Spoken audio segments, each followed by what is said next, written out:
திருச்சி உறையூரில் இருக்கிற வெக்காளி அம்மன் கோயிலை பற்றி இப்போ தாங்க நான் ஃபஸ்ட்டு டைம் கேள்விப்பட்டேன். சரி போய் பார்ப்போம் அப்படின்னு கிளம்பி போனேன். திருச்சி வரைக்கும் போகிறோமே ஏன் மிஸ் பண்ணணும் அப்படின்ட்டு கிளம்பி போனேன்.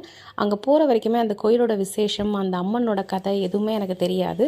அங்கே இருக்கிறவங்க கிட்ட தான் நான் கேட்டு தெரிஞ்சுக்கிட்டேன். அப்போ சொன்னாங்க, எலுமிச்சப்பழம் மாலை சாத்துறது ரொம்ப சிறப்பு, வேண்டுதல் வைக்கிறது தான் இங்கே ரொம்ப சிறப்பு அப்படின்னு சொல்லியிருந்தாங்க.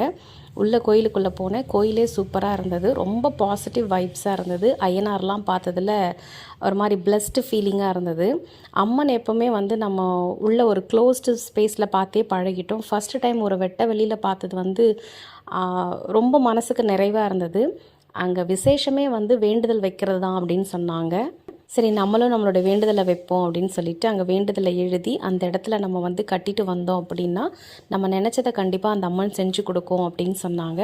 அதை கேட்டு நானும் அந்த மாதிரி செஞ்சுட்டு வந்திருக்கேன். அடுத்ததாக சமயபுரத்துக்கு கிளம்பிட்டேன்.